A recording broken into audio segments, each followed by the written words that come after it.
So day trading can be extremely frustrating and difficult. Trust me, I've been there and I'm still trying to figure it out now. But in today's video, I'm gonna show you guys two things that help me find a lot more consistency in my day trade and help me find higher probability setups. So I'm gonna show you guys the importance of using higher time frames to create a bias when you're day trading. I'm also gonna show you guys why it's so important to mark out your key levels. I'm also gonna show you guys two different trades that I took, a winner and a loser, and that's gonna help tie everything together. So with that being said, let's get right into it.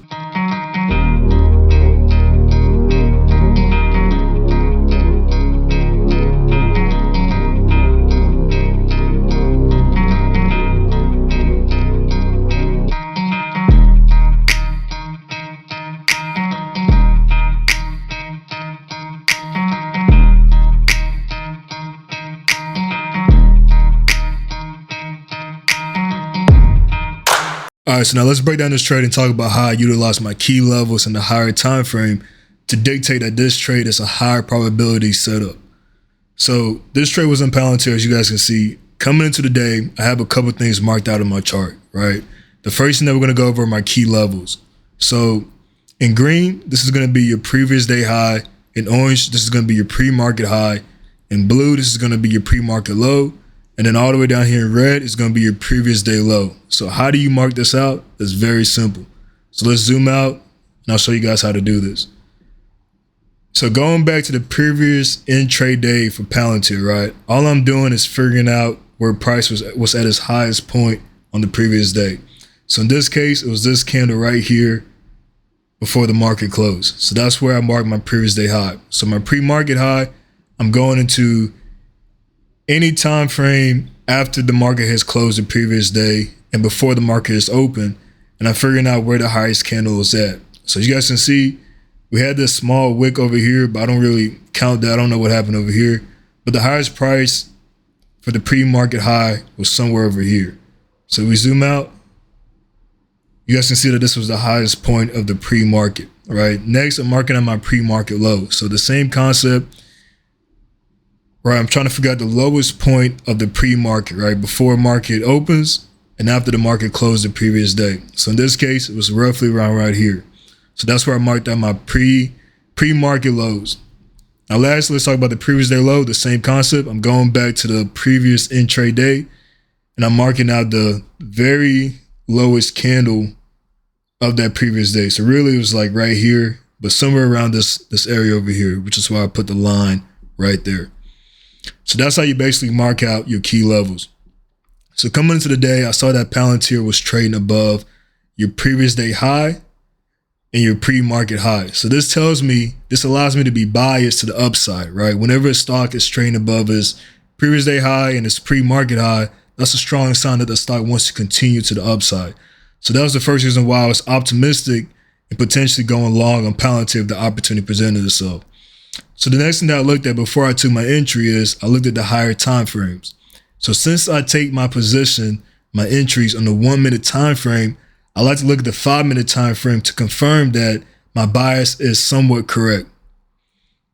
So we go to the 5 minute time frame, you guys can see that the 5 minutes also, right, trading above the previous day high, previous day low, and you have the strong trend going on.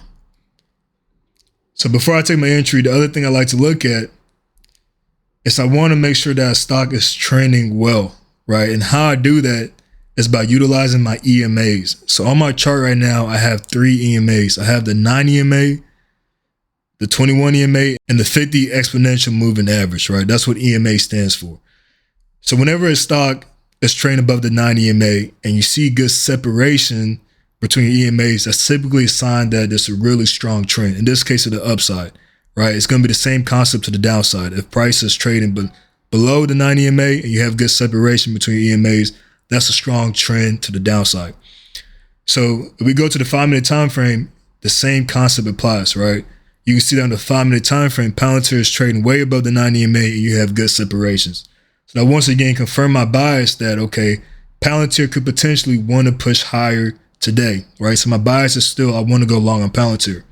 Now, how I trade is that I look for two things, right? I look for either consolidation, kind of like what we see now in the 9 EMA, and then some type of breakout from that consolidation. And that's where I would take my entry. So right now, TradeZilla doesn't show the entry too well but I actually got in like right here. So once this consolidation zone broke out, that's where I took my entry. Because once again, I'm objectively looking for long positions because everything's telling me that the stock wants to go higher. So my entry would have been right here, and I would have had an aggressive stop loss either at the bottom of this candle, or if you wanted to be not so aggressive, you could have had it in the bottom of this candle so you can wait for a break of market structure, right? And basically you just let the EMAs guide your trade, right? So I got out right here because it doesn't show my exit right now, but I got out roughly over here because I was happy with my profits. But you can stay in the trade until it breaks your EMA, right? So right now it broke the 9 EMA, right? If you only have one contract, you get out of the trade completely. If you have 3 contracts, you can start scaling out as price continues to break your EMA and change trend. All right, so I hope that makes sense to y'all, but basically the reason why I took the trade is because my higher time frame aligned with my lower time frame, and on top of that, my key levels aligned with my bias of going long and buying call options on that stock. So because the condition was right, I waited for my entry based on my strategy, and I made my bet. So now let's look at a situation where I use the exact same strategy and the exact same idea, right? Utilizing my key levels and my higher time frame, but the trade did not work out because nothing works 100% of the time. Let's get into it.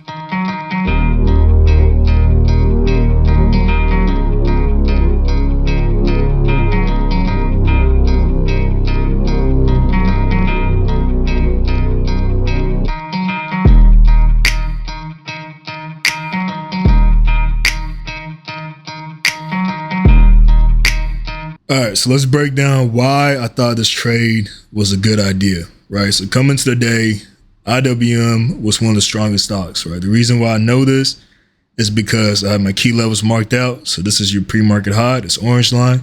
This green line is your previous day high. So price was trading above your pre-market high and your previous day high. So objectively, I was bullish, right? That's telling me that price wants to continue pushing up higher, right? So I'm potentially looking for call options if the entry presents itself, right?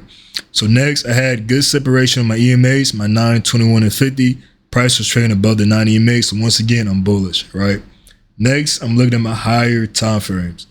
So at the time, right, when market opened, the 5-minute time frame looked really good, right? It was above the 9 EMA, had good separation of the EMAs. Everything looked extremely bullish, right? So I'm just waiting for a good entry to take call options. And how I like to trade, it's either, like I said in the previous trade, either some consolidation and a nice breakout, or I'll wait for price to retest and close below the 9 EMA and 21 EMA, then show me some type of strength, right? Which is when I would get in. So that's exactly what happened here. IWM opened up, had to close below the 9 EMA, right? And it shows strength that it wanted to push higher. So I actually got in right here at the close of this candle, not over here. Right, I got in right here because it closed below the 9 EMA, closed above the 9 EMA again, and showed good continuation to the upside, right? So this was my entry. Stop loss was right here, basically a break below the 9 EMA. I was going to get out the trade, or a break below this candle right here. And that's exactly what happened, right? Price just didn't continue higher. I got in right here, and it basically stopped me out. So I lost a little bit of money, and price continued to go down. And essentially, it basically just stayed choppy throughout the day. So sometimes you can do everything right and it just doesn't work out. That's just part of the game. All right, so I hope that makes sense to y'all, right? I'm not trying to sell you guys some false dream or false hope that I found some strategy or some situation that's going to work 100% of the time. That's just not realistic. You're not going to win 100% of the time forever, right? Sometimes you can do everything right and it's still not going to work out. But the whole point of this video is that the biggest lesson that I've learned so far in my trading career is that trading is a bet, right? If you're going to make a bet, you want to make it in the best conditions as possible, right? To increase your probability of that bet working out. And that's why I like to utilize my key levels, my higher time frame, just to confirm that I am, making a bet in the right direction, right? Sometimes it works out, sometimes it doesn't. Hope you guys learned something new. Make sure you like, comment, subscribe, and I'll see you guys in the next video.